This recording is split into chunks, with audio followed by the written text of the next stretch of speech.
पढ़ा दिए थे ना, कल टोटल 10 हो गया। आज एक नया ना एक और अध्याय जोड़ लीजिए। आज हो जाएगा कितना अध्याय बताइए? 11 अध्याय। कितना हो जाएगा? 11 अध्याय। इससे पहले वाले क्लास में हम लोगों ने क्या पढ़ा था बच्चों? नीति श्लोका। क्या पढ़ा था?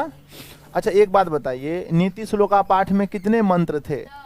मंत्र नहीं, क्या बोलता है उसको, श्लोक थे, है ना? कितने श्लोक थे? 10 श्लोक थे। और एक मतलब खुशी वाली बात है कि हम लोग जो आज पाठ पढ़ने वाले हैं उसका नाम क्या है? मंदाकिनी वर्णम।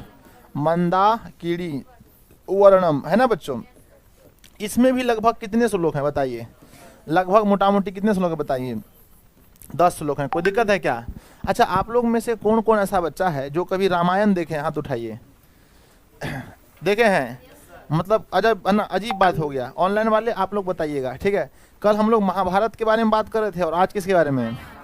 रामायण में राम भगवान को देखे हैं, सीता माता को देखे होंगे और एक साथ में लक्ष्मण को देखे होंगे। तो सीता जो थी वो राम की कौन थी?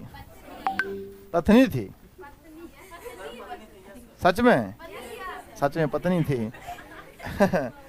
तो हर बच्चों राम भगवान ने उनके लिए बहुत अच्छा शब्द यूज किया है, ठीक है ना? इसमें हम लोग पढ़ेंगे। विशेष रूप से हम लोग पढ़ने वाले हैं मंदाकिनी किस नदी को कहा गया है बच्चों? बोलो बोलो बोलो बोलो। कभी सुने हैं? गंगा को। किसको? गंगा नदी के बारे में भगवान श्री राम अपनी पत्नी सीता को उसकी विशेषता बताते हैं, ठीक है ना? कि यह नदी कैसी कैसी नदी है। और साथ में कौन थे? लक्ष्मण। कौन थे? ये कहानी तब की है जब वो वनवास चले गए थे। कहाँ चले गए थे? आप बताइए कितने दिनों के लिए गए थे? उस समय ना सत्यवादी हुआ करते थे और एक बार जब किसी को वचन दे दिया जाता था तो निभाना पड़ता था। अच्छा उसको वनवास भेजने में किसका हाथ था? केकई से भी पहले कौन थी? मंथरा, है कि नहीं? उन्होंने भेज दिया। खैर कोई दिक्कत नहीं, जो हो गया सो हो गया। अब हम लोग को पढ़ना है। तो राम भगवान बच्चों, अगर राम भगवान वनवास नहीं जाते तो उनका जीवन एक नॉर्मल राजा की तरह होता, कोई संघर्ष नहीं। वो गए कहाँ पर? राम भगवान को पता है पुरुषोत्तम बनाया किसने? रावण ने। किसने? न रावण हड़ के लाता न इतना युद्ध होता, ठीक है? इन रावणों बेचारा खत्म हो गया। सबसे बड़ा पंडित था, याद रखना। लेकिन है ना, एक काम खराब कर दिया। क्या कर दिया? सीता माता को लेकर के चले गया। चलिए बच्चों आज हम लोग पढ़ने वाले मंदाकिनी। अगर आपसे पूछा जाए कि मंदाकिनी जो है यह किस नदी को कहा गया है तो कहना बच्चों गंगा। अच्छा मंदाकिनी वर्णम पाठ कहाँ से लिया गया है? रामायण से। रामायण के रचनाकार कौन हैं? भूलिएगा नहीं ना। चलिए पढ़ते हैं बच्चों। ये अनुष्टुप छंद में है। किस छंद में है? पूछे मंदाकिनी वर्णम पाठ जो है वो किस छंद में है? संस्कृत में छंद वगैरह होता है तो उतना दिमाग मत लगाइए, चुपचाप खाली की बोलिएगा अनुष्टुप छंद में। किस छंद में है? अनुष्टुप छंद में। आज की क्लास शुरू करें उससे पहले आइए आज का मोटिवेशन पढ़ते हैं। देखिए महाभारत का मोटिवेशन लगा दिए हैं। क्या है? पढ़िए बच्चों। व्यक्ति जो चाहे वो बन सकता है, ठीक है? जो चाहेगा, चोर बनना है तुरंत बन जाइएगा, है ना? अभी करो ले भाई 10 टका बन जाइएगा। लेकिन अच्छा इंसान बनने में थोड़ा सा टाइम लगता है। लेकिन बच्चों व्यक्ति जो चाहे वो बन सकता है अगर वो ध्यान लगाकर उस चीज का चिंतन करे। हमेशा आपको बार बार वही सोचना पड़ेगा, चिंतन करे और उसके लिए लगातार मेहनत करे। लगातार क्या करे? मेहनत करे। तो बच्चों जो भी जीवन में बनना है उसके लिए आपको क्या करना पड़ेगा? चिंतन और लगातार मेहनत। आइए बच्चों हम पढ़ने वाले हैं।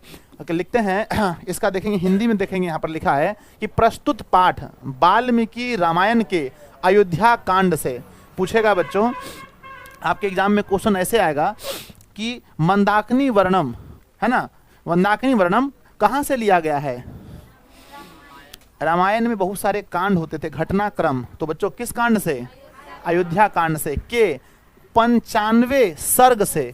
किस सर्ग से? रामायण देखेंगे उसमें सर्ग लिखा रहता है 1 2 3 नंबरिंग, समझिए नंबरिंग। तो किस नंबरिंग से बताइए? 95 सर्ग से संकलित किया गया है। वनवास प्रसंग अगर आपसे पूछा जाए किस प्रसंग की चर्चा है? हाँ, वनवास प्रसंग में राम सीता और लक्ष्मण के साथ चित्रकूट पर्वत पहुंचे थे। कहाँ पहुंचे थे? पर्वत का नाम क्या है? चित्रकूट पर्वत के पास कौन सी नदी बहती है? मंदाकिनी नदी किस पर्वत के निकट बहती है? पहुंचते हैं। यहाँ स्थित मंदाकिनी नदी का वर्णन करते हुए सीता को कहते हैं यह नदी प्राकृतिक संपदाओं से संपदाओं से घिरी। बच्चों एग्जाम में आएगा कि कौन सी नदी प्राकृतिक संपदाओं से घिरी है? मंदाकिनी नदी। मंदाकिनी नदी किससे घिरी है? प्राकृतिक संपदाओं से के कारण मन को आकर्षित करती है। इसका वर्णन कालिदास ने रघुवंशम काव्य में भी 13वें सर्ग में किए हैं। बच्चों एग्जाम में आएगा कि कालिदास ने किस नदी का वर्णन किया है? मंदाकिनी नदी का। मंदाकिनी नदी का किस कविता में? रघुवंश।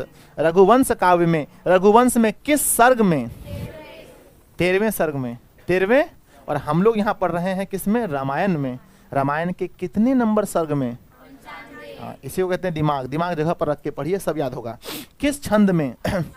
अनुष्टुप छंद में महर्षि वाल्मीकि मंदाकिनी वर्णन में प्रकृति का यथार्थ चित्रण करते हैं। यहाँ से 3-4 क्वेश्चन बनेगा। हम उम्मीद करते हैं आपको सब याद हो गया होगा। पूछते हैं ऑनलाइन वालों ऑफलाइन वालों दोनों को पूछते हैं, ठीक है ना। ये बताइए सबसे पहले कि मंदाकिनी वर्णम पाठ कहाँ से लिया गया है? रामायण से। कहाँ से लिया गया है? रामायण के किस कांड से लिया गया है? अयोध्या कांड से। इसमें है ना अयोध्या कांड से। इसमें कौन सा प्रसंग है? कौन सा प्रसंग है? बोलो, किसी को याद है? बोलो। वनवास प्रसंग। वनवास प्रसंग। बच्चों अयोध्या कांड से लिया गया है। रामायण के किस सर्ग से लिया गया है? बोलो। 95 सर्ग से। कहते हैं रघुवंशम किसकी रचना है? हाँ, इसको कहते हैं दिमाग। रघुवंशम कालिदास की रचना है। किसकी रचना है? कालिदास की रचना है। रघुवंशम काव्य में कालिदास ने किस नदी का वर्णन किया है? किस नदी का बच्चों? मंदाकिनी नदी का वर्णन किया है। अगर मैं आपसे पूछूं बच्चों कि किस सर्ग में? किस सर्ग में? 13वें सर्ग में। मंदाकिनी नदी का वर्णन किस छंद में हुआ है? तो बच्चों अनुष्टुप। क्या लिखेंगे? अनुष्टुप छंद में हुआ है। कहते हैं बच्चों प्राकृतिक संपदाओं से घिरी हुई नदी कौन है? मंदाकिनी। मंदाकिनी नदी किस पर्वत के निकट बहती है? मंदाकिनी नदी को देखने कौन कौन आए हैं? राम, सीता और राम मंदाकिनी नदी किसे दिखा रहे हैं?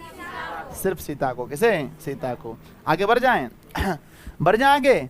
आइए बच्चों अब बताइए इसमें भी हम लोग कितने श्लोक पढ़ने वाले हैं? दिक्कत होता है, तुरंत खत्म हो जाएगा। 10 गो श्लोके है। आइए शुरू करते हैं। पहला श्लोक कहते हैं मंदाकिनी वर्णम पाठ है। ये पहला है ना, पढ़िए। क्या लिखा है? विचित्र पुलिनाम। क्या बोलते हैं? विचित्र पुलिनाम रम्या हंस, है ना। क्या लिखा है? रम्या, है ना। रम्या हंस सारस सेविताम कुसुमे रूप संपन्नाम पश्य मंदाकिनी नदीम। ठीक है ना, लिखा गया बच्चों। विचित्र पुलिनाम रम्या हंस सारस सेविताम। सारस से सेवित है। सारस से, एग्जाम में क्वेश्चन आ गया, सारस से सेवित नदी कौन सी है? मंदाकिनी। सारस मतलब हंस होता है। पढ़ो यहाँ पर क्या लिखा है? हे सीते। कौन बोल रहे हैं? राम भगवान। हे सीते, फूलों से परिपूर्ण हंस सारस से सेवित और रंग बिरंगी तटों वाली सुंदर मंदाकिनी नदी को देखो। कौन कह रहे हैं? राम। एग्जाम में क्वेश्चन आएगा हंस सारस से सेवित नदी कौन है? मंदाकिनी किससे सेवित नदी है? हंस सारस से। कहते हैं बच्चों रंग बिरंगी तटों वाली नदी कौन है? मंदाकिनी नदी कैसी है? रंग बिरंगो तटों वाली नदी है। बच्चों बहुत दुख हो रहा है, तुरंत खत्म हो गया। एक श्लोक हुआ कि नहीं हुआ? बताइए। यहां से 2 ऑब्जेक्टिव निकला। पहला, हंस सारस से सेवित नदी कौन है? रंग बिरंगी तटों वाली नदी कौन है? आइए बच्चों दूसरे नंबर पर कहते हैं नाना। क्या कहते हैं? नाना विद्धे। नाना मतलब अनेक होता है। पढ़ा है ना, एक बार बताए थे। कहते हैं बच्चों नाना विद्धे अस्थिर, है ना, रुहु वृताम पुष्प फल द्रुमे राजंती राज राजस्य नली। क्या लिखा है? नली नील, है ना, नीमीव सर्वतः। सर्वतः अर्थात हिंदी लिखा है हे सीते अनेक प्रकार के फल फूलों के वृक्षों से घिरा हुआ किनारा राजाओं के सरोवर के समान, किसके समान बताइए, राजाओं के सरोवर के समान सभी जगह प्रतीत हो रहा है। सभी जगह क्या हो रहा है, पूरी नदी को देखने में हर जगह लगता है ये राजा का सरोवर है। क्या लग रहा है सर? ऑब्जेक्टिव में क्या पूछेगा, ऑब्जेक्टिव में पूछेगा कि अनेक प्रकार के फल फूलों के वृक्षों से घिरी हुई नदी कौन है? क्या बोलना है बच्चों? मंदाकिनी। राजाओं के सरोवर के समान कौन सी नदी दिखती है? राजाओं के सरोवर के समान कौन सी नदी है? खूब हल्का चैप्टर, कुछ भी है ना, इसमें अधिकतर आंसर होता है मंदाकिनी। ठीक है ना। आइए, हमारा जो है बच्चों 2 समाप्त हो गया। 2 क्या हो गया? समाप्त। अब चलिए तीसरे में, 10 ठो हैबे किया। तीसरे में पढ़िए, पढ़िए। मृग मतलब हिरन होता है, सुने ना? कहते हैं कि मृग यू है ना, यूथ है ना, नी पितानी। कहते हैं कि मृग यूथ नी पितानी ही कलु, क्या लिखा? कलुषाम भाषि शम प्रभातम तीर्थानि रम्ययानि रतिम संजन यंती में। अर्थात बच्चों आपको यहाँ ध्यान नहीं देना है, समझ में आया? ठीक है ना। तो नीचे हम लिख दिए हैं, समझो। हे शीते, अभी हिरणों के समूह द्वारा पिए गए जल गंदे हो गए। क्या हो गए? गंदे हो गए। अभी उनके सामने में बहुत सारे हिरण आए और तुरंत पानी पीने लगे, तो देखा, बोले देखो शीते, ये हिरण के पीने से जल गंदा हो गया। एग्जाम में क्वेश्चन आएगा, किसके पीने से मंदाकिनी नदी का जल गंदा हो गया? ऑप्शन में खोज के मारना, हिरण के पीने से गंदा हो गया। जो मन को मोहित करने वाले तीर्थों के प्रति मेरे मन को जगा रहे हैं। अर्थात यहाँ की सुंदरता, पवित्रता, वह प्राकृतिक सौंदर्य को देखकर मेरे मन में प्रेम रस का संचार करने लगे हैं। ये था बच्चों नंबर कितना? तीसरा। जो इंपॉर्टेंट होगा हम सब बता दें। यहाँ से क्वेश्चन इंपॉर्टेंट था कि किसके पीने से मंदाकिनी नदी का जल गंदा हो गया? हिरण के पीने से मंदाकिनी नदी का जल क्या हो गया? आइए बच्चों, हम धीरे धीरे बढ़ रहे हैं। जटाजीन धरा, बहुत बार पूछा जाता है। कहते हैं बच्चों जटाजीन धरा मतलब जिन्होंने जटा को धारण किया है।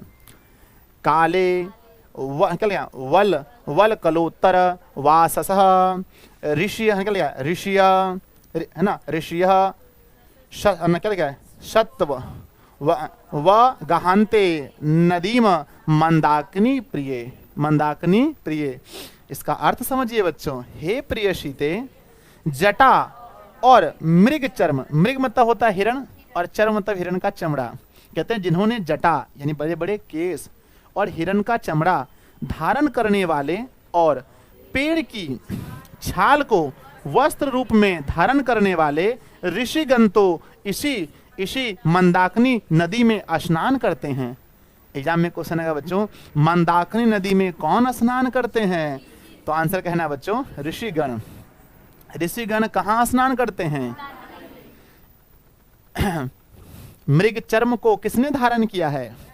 ऋषि ने। हाँ, मतलब हिरण के चमड़े को किसने पहना है? ऋषि ने पहना है ना। ये क्वेश्चन बहुत बार पूछा गया है। जिन है ना जटाजीन धरा काले, यह किस पाठ से लिया गया है? बच्चों कहना मंदाकिनी। किस पाठ से? तो मंदाकिनी वर्णम पाठ से लिया गया है। सर यहाँ से क्या सीखने को मिला? 2-3 ऑब्जेक्टिव निकला। पहला निकला बच्चों कि जटा और मृग चर्म को किसने धारण किया है?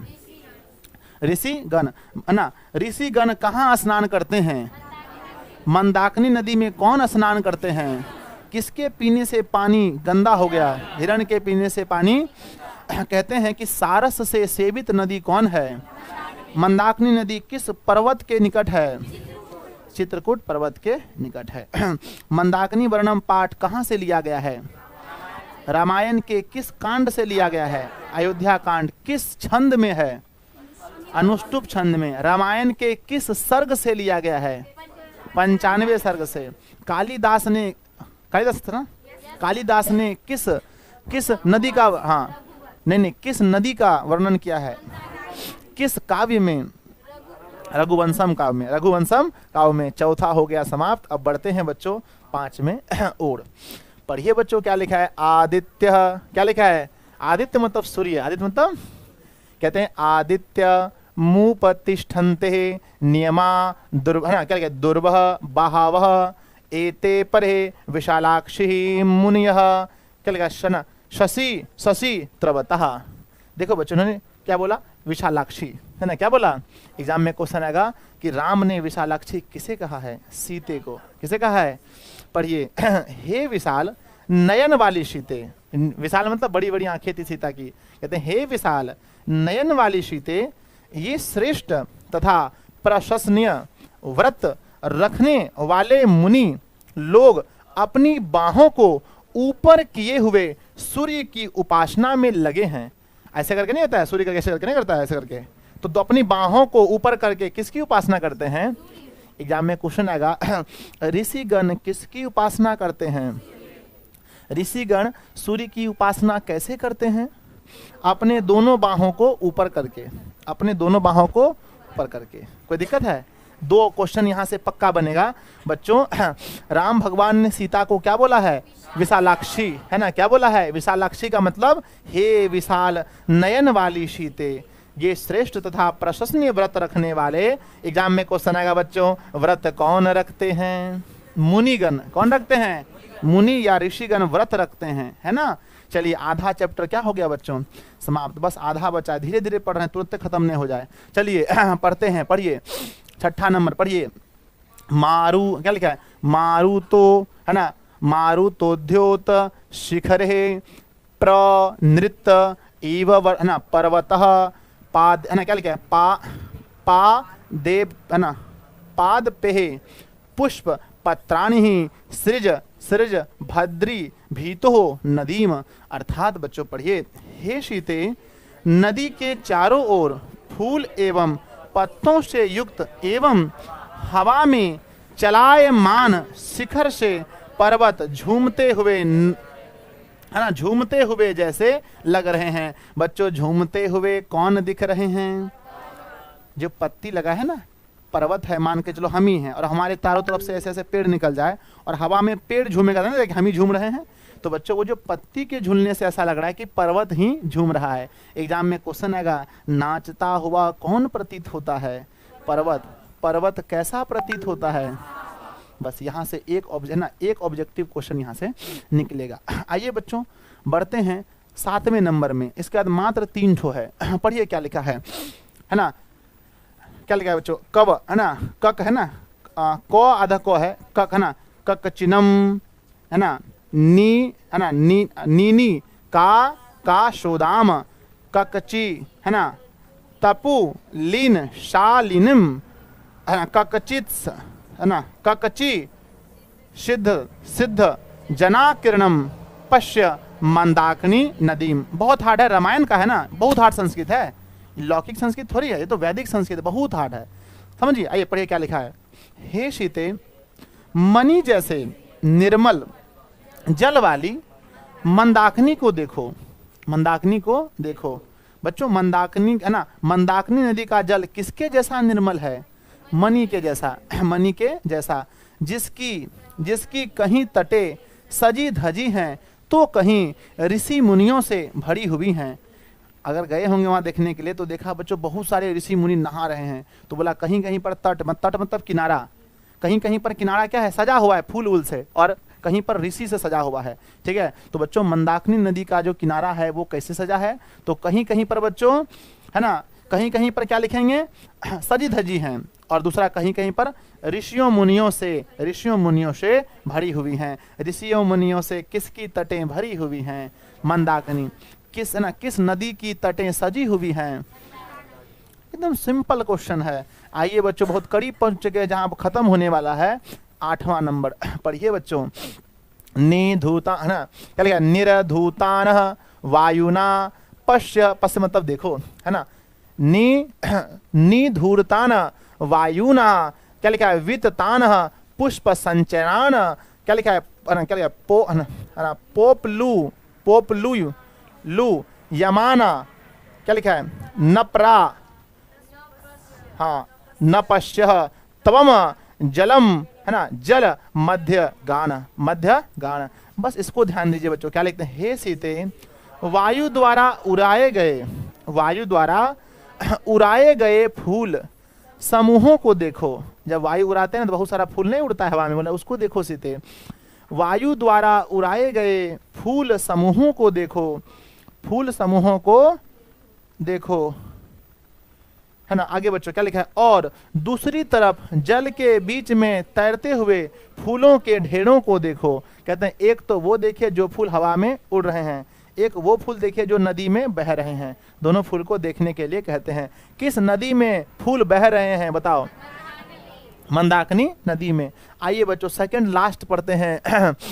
9वां नंबर पढ़िए क्या लिखते हैं, कहते हैं है ना, ये 100 है बच्चों, है ना। ताश्चा, है ना, तिव, क्या लिखा है, तिव लघु वचसो रथाह, क्या लिखा है, रथांग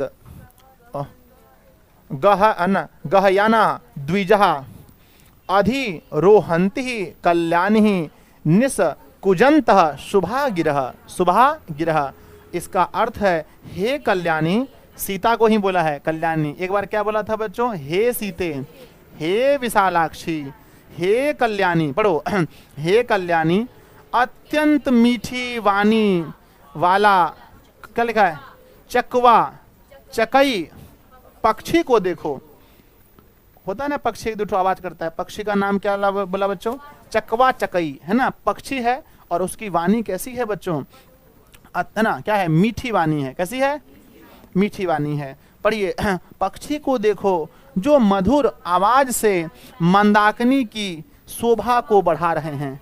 मंदाकिनी की शोभा, कौन अपनी मीठी आवाज से मंदाकिनी की शोभा बढ़ा रहे हैं? पक्षी, है ना। ये ऑप्शन में नहीं रहेगा, सिर्फ पक्षी रहेगा। क्या रहेगा? तो कौन अपनी मीठी आवाज से मंदाकिनी की शोभा बढ़ा रहे हैं?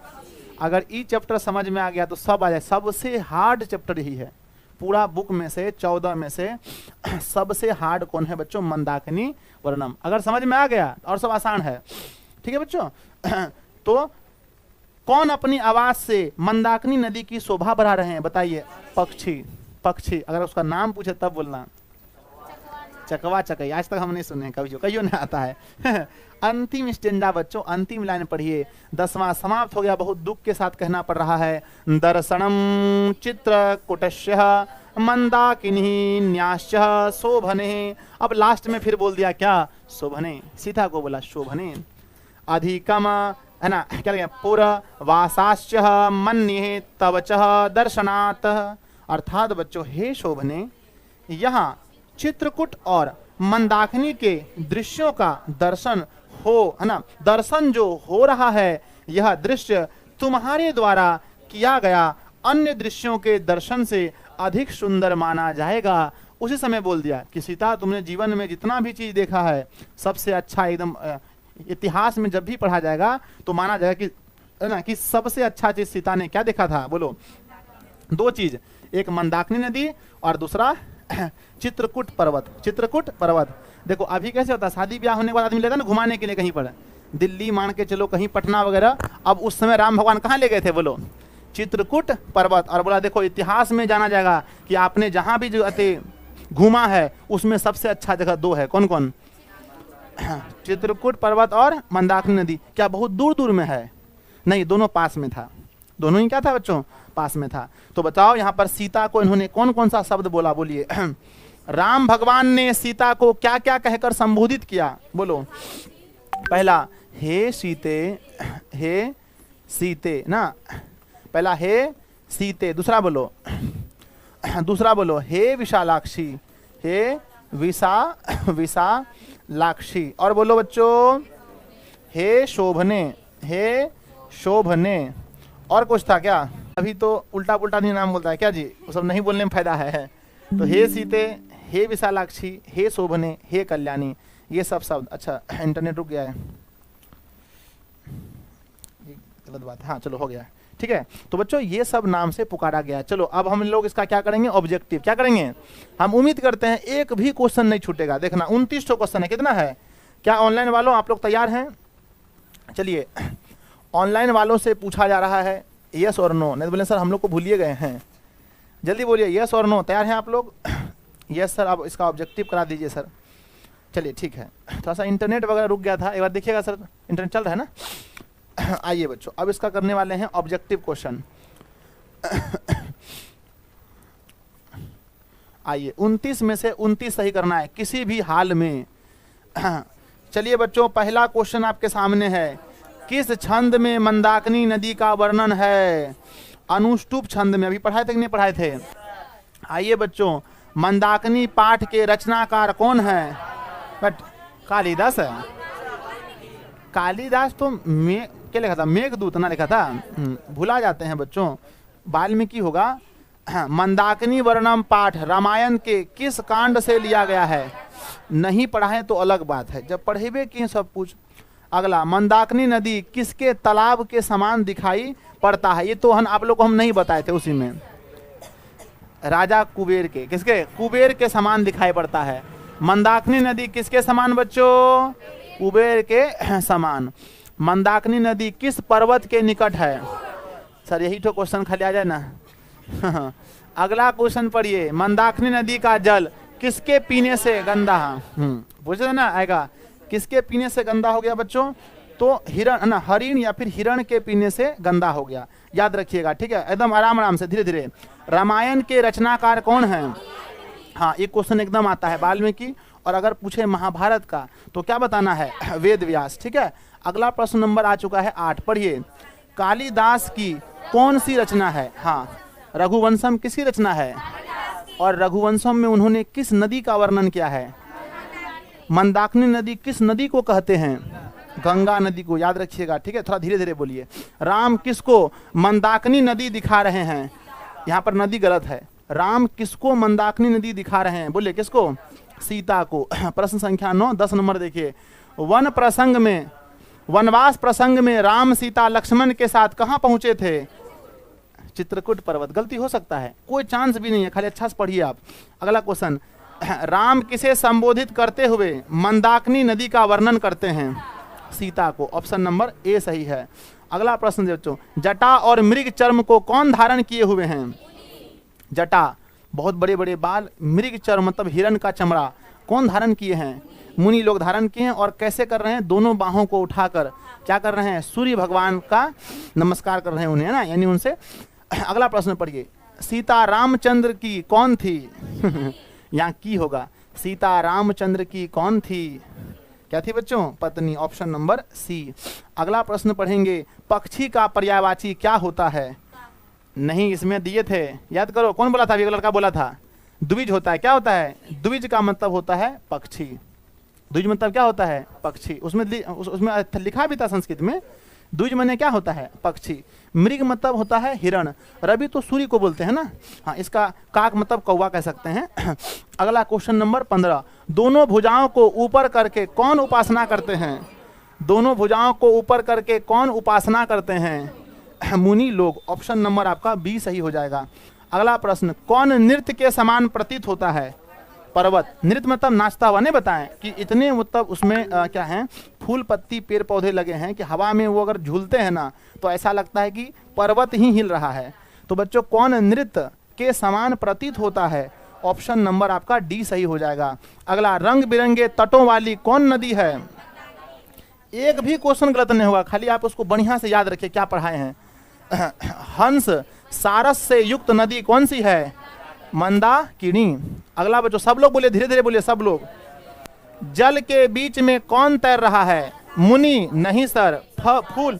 नहीं, सारस या फूल। सारस या फूल। अगला प्रश्न नंबर 20 है, कौन सी नदी प्राकृतिक संपदाओं से घिरी है? अधिकतर आंसर मंदाकिनी आ रहा है। अगला, रघुवंश महाकाव्य के रचनाकार कौन है? कालिदास हैं। ऑप्शन नंबर आपका बी सही हो जाएगा। अगला, विशाल नेत्रों वाली कौन है? इसलिए बोला हे विशालाक्षी। क्या बोला है?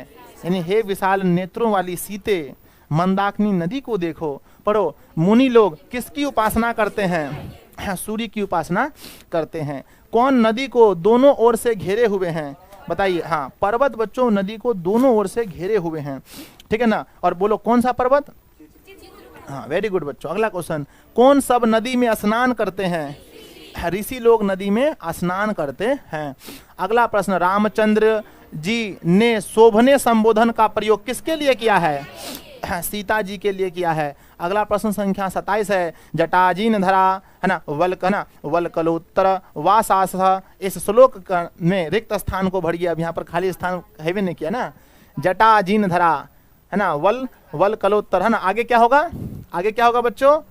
काले। काले क्या होगा? आगे क्या होगा? काले। सर कैसे आया तो आप लोग को दिखा सकते हैं, वहाँ था ना बुक में, देखिएगा। एक सेकंड रुक जाइए, दिक्कत हो जाएगा। आपको बोले थे यहाँ से क्वेश्चन फिक्स आता है बच्चों, अभी हम पढ़ाए थे ना। देखो जटाजीन धरा कहाँ है? कहाँ गया? मंत्र पढ़ो, कहाँ है?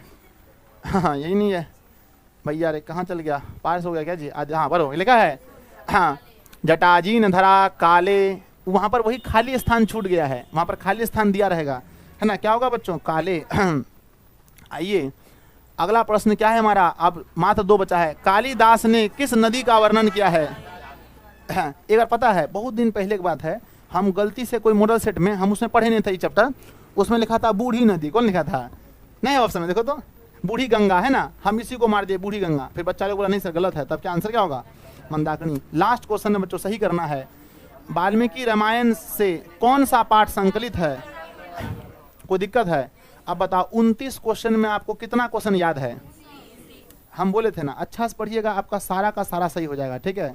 चलिए अब इसका सब्जेक्टिव क्वेश्चन कोई एक ठो आएगा, है ना। 4 क्वेश्चन शायद इसमें हम दिए हैं, इसको ध्यान से देखिए। लिखने के लिए क्वेश्चन आता है मात्र 4 क्वेश्चन बचा है। आइए शुरू करते हैं। पहला क्वेश्चन,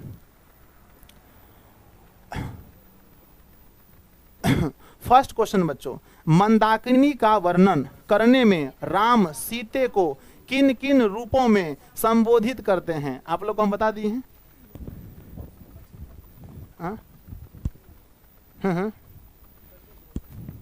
अच्छा ये भी तो लिखे हुए किए हैं, लेकिन हम आपको अच्छा से बताए हैं ना। अच्छा ठीक है, इसको आप लोग 2 मिनट अपने से देखिए, आ रहे हैं। ऑनलाइन वाले बच्चों आप लोग भी वेट कीजिए, तो आ रहे हैं 2 मिनट में तुरंत हम, ठीक है। इसको देखो 4 ठो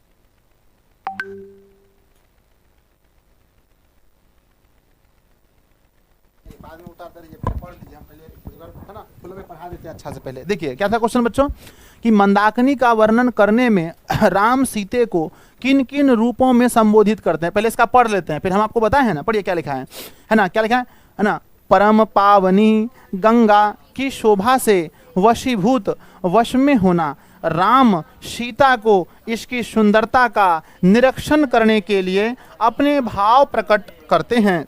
हे सीते, प्रिय, विशालाक्षी, शोभने आदि संबोधन से संबोधित करते हैं। बच्चों थोड़ा सा हार्ड हो गया ये, ठीक है। हम बताते हैं कैसे लिखना है।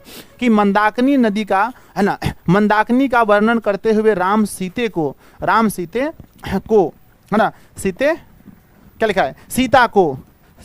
सीता को हे सीते, हे प्रिय, हे विशालाक्षी, हे शोभने आदि कहकर संबोधित करते हैं। आदि कहकर संबोधित करते हैं। ये एकदम बिल्कुल शॉर्ट हुआ, ठीक है, क्योंकि यहाँ पर थोड़ा सा हमको लगता है आप लोग से गड़बड़ हो जाएगा, ठीक है। तो जो हम बोले उतना लिख देना है, ठीक है।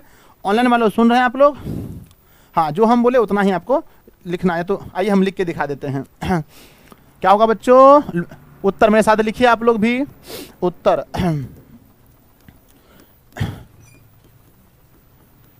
मंदाकिनी हर्षिकार होगा क्या जी? हाँ हर्षिकार होगा, फिर दीर्घिकार होगा। मंदाकिनी नदी का वर्णन करते हुए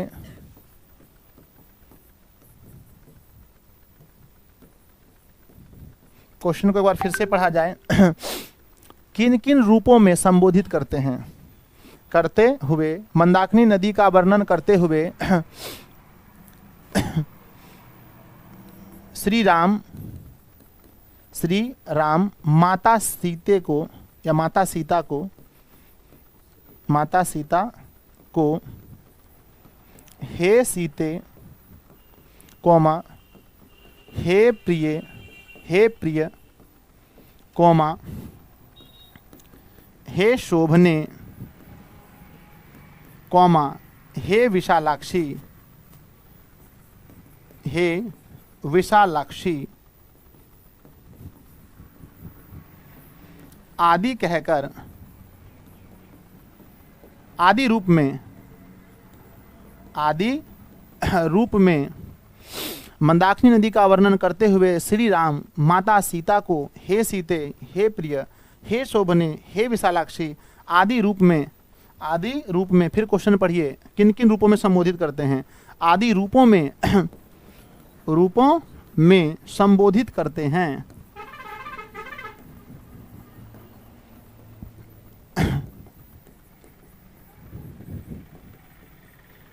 ठीक है, ये आपको बिल्कुल शॉर्ट आंसर हुआ बच्चों। ठीक है, और एकदम सटीक भी आंसर है, कोई दिक्कत नहीं है, नंबर आपको मिल जाएगा।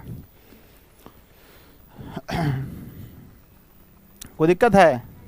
चलिए, एकदम हमको पूरा विश्वास है कि क्वेश्चन एकदम आएगा, प्रथम पाली द्वितीय पाली जहां भी है, क्योंकि इस चैप्टर का सबसे इंपॉर्टेंट यही क्वेश्चन है। सर एक आठ और देखो, और एक आठ छूट गया तो कोई दिक्कत नहीं, यहाँ पर कुछ और भी लिखा गया होगा, छूट गया होगा। आइए पढ़ते हैं, अगला क्वेश्चन हो जाएगा ना?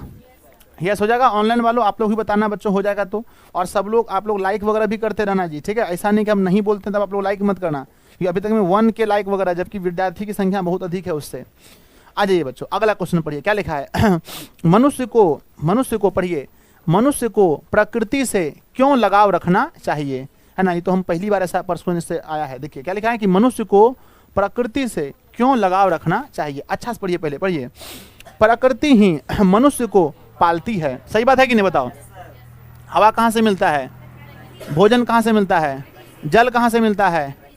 इसलिए बच्चों प्रकृति ही मनुष्य को पालती है, अतएव प्रकृति को शुद्ध होना चाहिए। यहाँ महर्षि वाल्मीकि प्रकृति के यथार्थ रूप का वर्णन करके मनुष्य को लगाव रखने का संदेश देते हैं।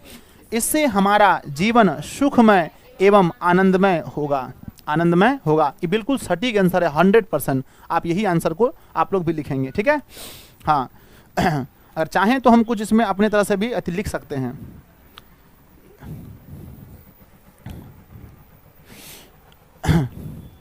प्रकृति ही मनुष्य को पालती है, अतः मनुष्य को, है ना, अतः प्रकृति को शुद्ध होना चाहिए। यहाँ महर्षि वाल्मीकि प्रकृति के यथार्थ रूप का वर्णन करके मनुष्य को लगाव रखने का संदेश देते हैं। इससे हमारा जीवन सुखमय एवं आनंदमय होगा। ठीक है, एकदम ठीक ठाक आंसर है, इसमें कुछ हल्का फुल्का चेंज कर सकते हैं हम चाहें तो। देखो, अगर चेंज करना चाहें, मनुष्य को प्रकृति से क्यों लगाव रखना चाहिए। देखिए, अगर अपनी भाषा में हम लिखें बच्चों इसको, उत्तर देखिए, उत्तर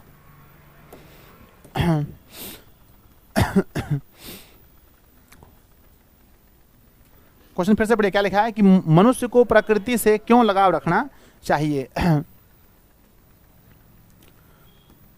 मंदाकिनी वर्णम पाठ के आधार पर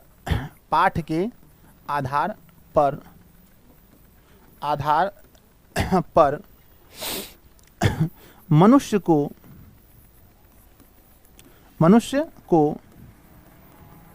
प्रकृति से, क्या पूछा, लगाव पूछा ना, प्रकृति से लगाव रखना चाहिए। पूछेगा क्यों जी, तो क्योंकि प्रकृति ही हमें पालती है। प्रकृति ही हमें पालती है।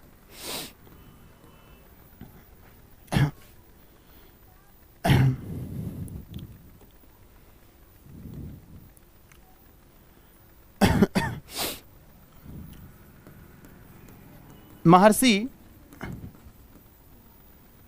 वाल्मीकि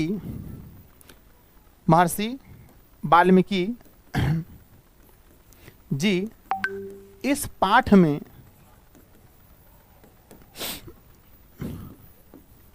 हमें संदेश देते हैं कि प्रकृति को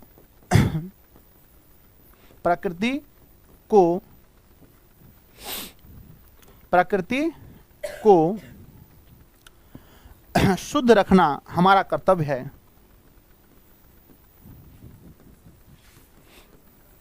देखो, अब हम आपको बताएंगे हम इस चीज को काहे लिखे हैं। कर्तव्य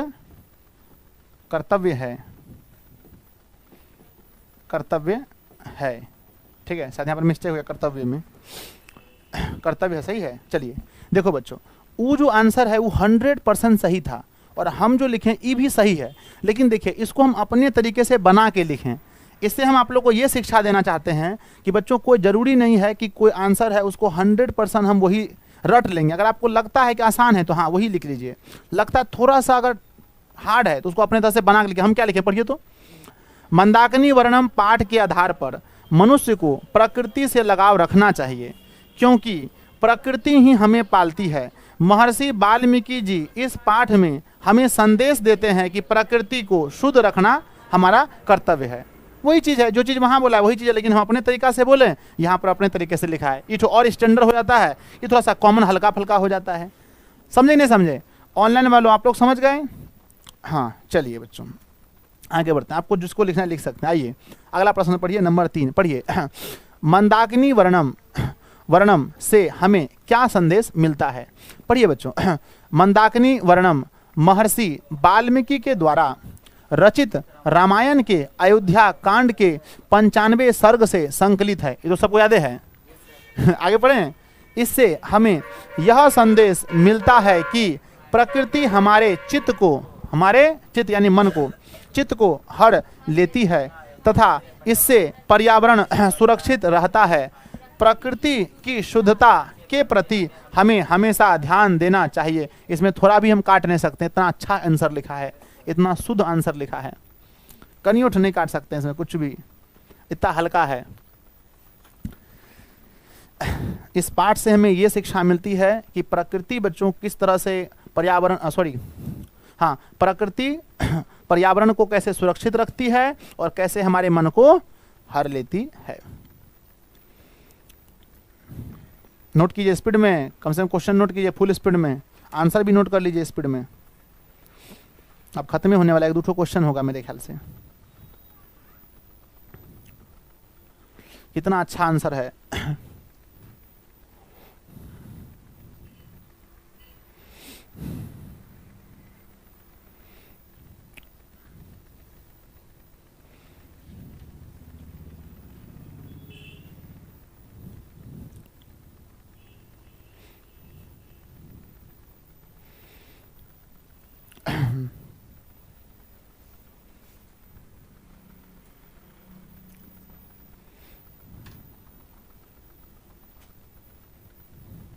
थोड़ा स्पीड कीजिए।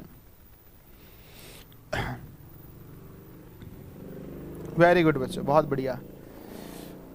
आप लोग भी लिख रहे हैं।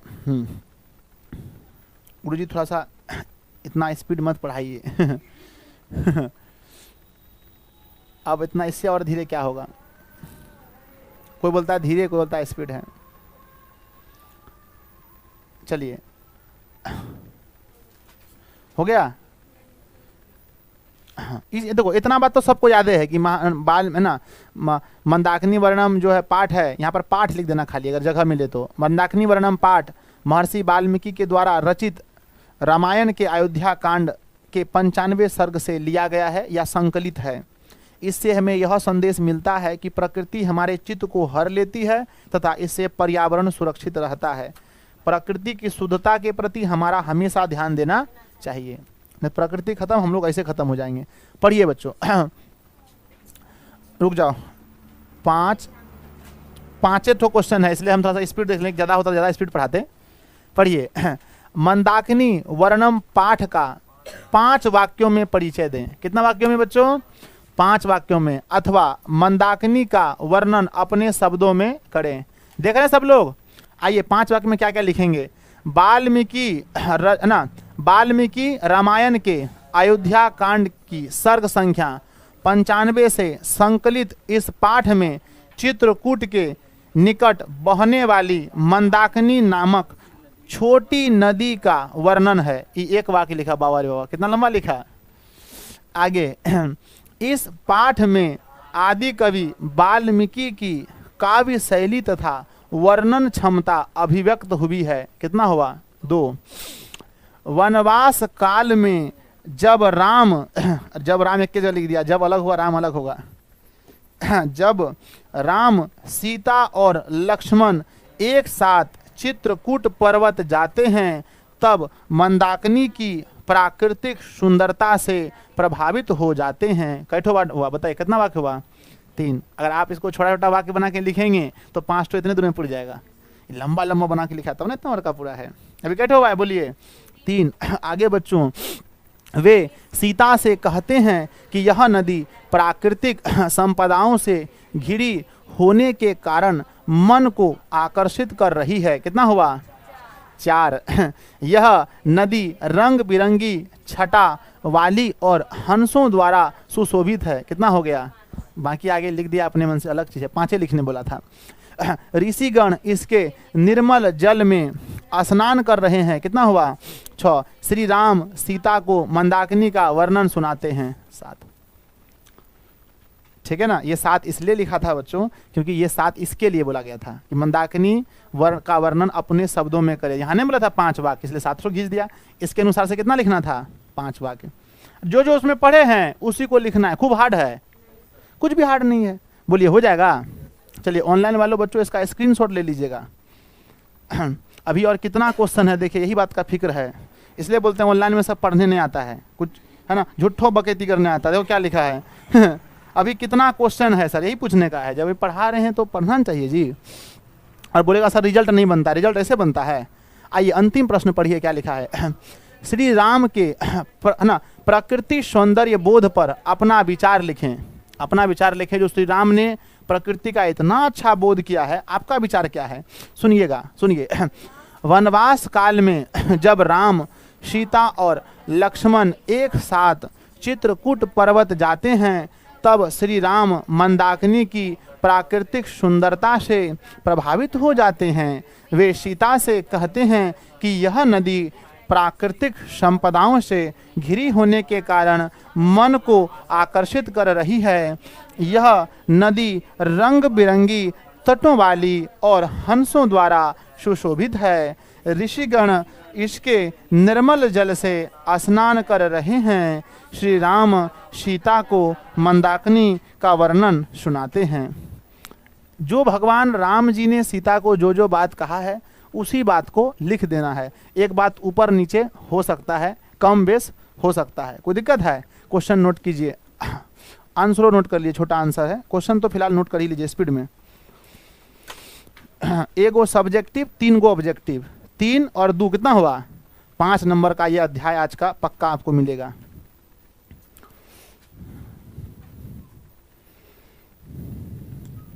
धीरे धीरे संस्कृत बुक समाप्त हो रहा है।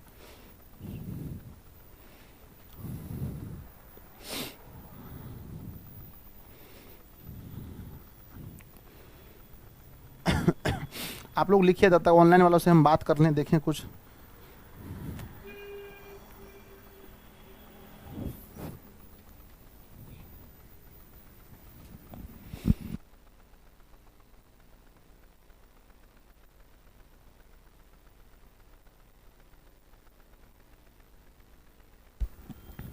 लाइट जला दो प्रीतम, 2-3।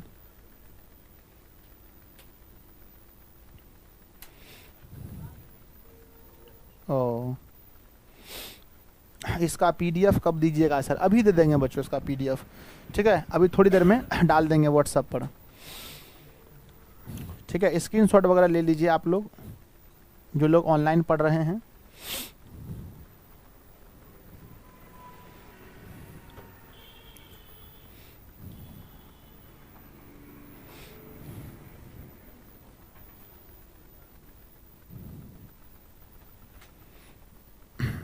चलिए, तो जितने भी ऑनलाइन के छात्र हैं प्यारे बच्चों ध्यान देंगे।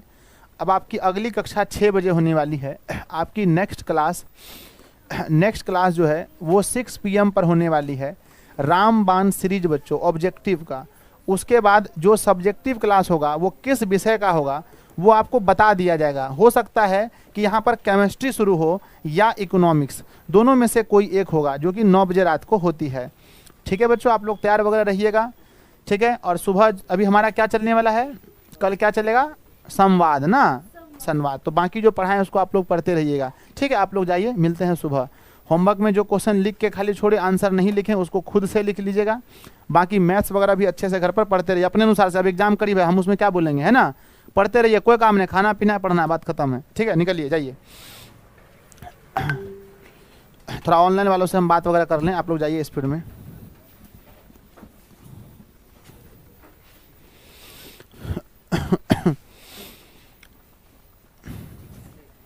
पेमेंट कितना, ठीक ठीक।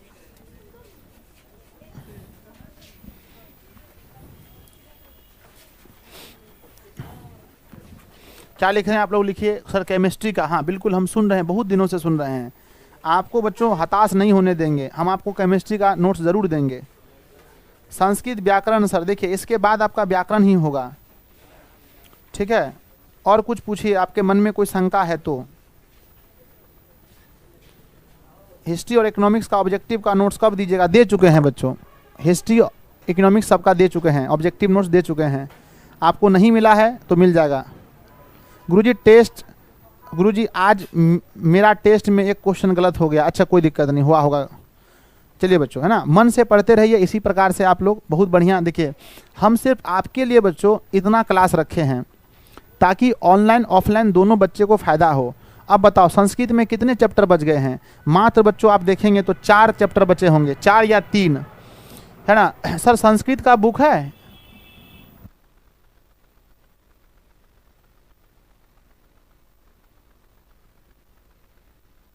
आइए हम आपको बताते हैं संस्कृत में अब कितना कम चैप्टर बच गया है बच्चों। तो इस तरह से हम सिलेबस पर वार कर रहे हैं। आपको लग रहा है कि सर सिलेबस कैसे होगा, ध्यान दीजिएगा। अब जो आपका चैप्टर बचा है,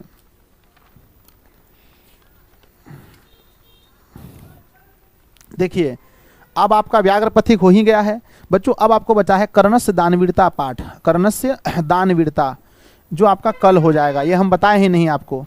ठीक है ना। दूसरा बच्चों बचा है विश्व शांति, विश्व शांति पाठ बचा है। अगला नंबर 3 में शास्त्रकारा, शास्त्रकारा। और कोई पाठ बचा है क्या, हाँ ये हो गया, कर्मी नीति श्लोका हो गया, भारतीय संस्कार, भारतीय संस्कारा भी हो गया, है ना, सब हो गया बच्चों, कुछ नहीं बचा है। सब आपको मात्र 3 पार्ट बचा है, यानी 3 दिन में आपका बुक समाप्त हो जाएगा। और 1 दिन इसका हम ले लेंगे टेस्ट, ऑब्जेक्टिव टेस्ट ले लेंगे, और कुछ सब्जेक्टिव क्वेश्चन भी गेस करके हम आपको दे देंगे। ठीक है, 3 चैप्टर मात्र बचा है बच्चों। बाकी चैप्टर अगर आपने नहीं पढ़ा है ना, इन तीनों चैप्टर को छोड़ करके बाकी चैप्टर आप सर्च मारिए, बाय दिशा ऑनलाइन क्लासेस करके मिल जाएगा। जैसे आपको अलस कथा पढ़ना है तो यूट्यूब में सर्च कीजिए अलस कथा बाय दिशा ऑनलाइन क्लासेस, टाइम मिलेगा हम इसका एक प्लेलिस्ट अच्छा से बना करके आपको हम, है ना, आपको हम भेज देंगे। किसमें, व्हाट्सअप ग्रुप में भेज देंगे, आप लोग देख लीजिएगा। इसका नोट्स अभी व्हाट्सअप क्लास में मिलेगा। जो लोग व्हाट्सअप क्लास में नहीं जुड़े हैं कृपया करके अभी जुड़ जाइए, आपको ये पूरा नोट्स मिल जाएगा। ठीक है, जो लोग नहीं जुड़े हैं, जुड़ने के लिए ये एप्लीकेशन है बच्चों, इस एप्लीकेशन को डाउनलोड कर लीजिए। यहाँ पर आप फी जमा कर सकते हैं। अगर नहीं लगता, बहुत हार्ड लगता है वो प्रोसेस, तो चलिए आपको हम एक नंबर देते हैं 7700879453, इस पर कॉल कर लीजिए, या 6201320598 पर कॉल करके आप कहिए मुझे संजय सर का ऑल सब्जेक्ट का नोट्स चाहिए और पेड क्लास में जुड़ना है। आपको मालूम होगा कि 2 तारीख से अपना कोर्स स्टार्ट हो रहा है। 2 तारीख से 2/1/2023 से क्रैश कोर्स स्टार्ट होगा, जहाँ पर मैं भी पढ़ाऊँगा, साथ में और गुरुजन भी आपको पढ़ाने वाले हैं। तो आप लोग जरूर इसमें जुड़ जाएंगे। फीस है बच्चों 251 रुपये, नोट्स भी मिलेगा और क्रैश कोर्स का वीडियो भी फ्री मिलेगा। ठीक है, जो लोग नहीं जुड़े हैं जुड़ जाइएगा। धन्यवाद बच्चों, लव यू। पढ़ते रहिए, हंसते रहिए, मुस्कुराते रहिए। 10 क्लास का पूछ रहे सर नेक्स्ट कितने बजे टाइम है, 6 PM में मिलेंगे बच्चों, 6 PM में। धन्यवाद आप सभी का। वीडियो को लाइक ज़रूर कर लीजिएगा सब लोग।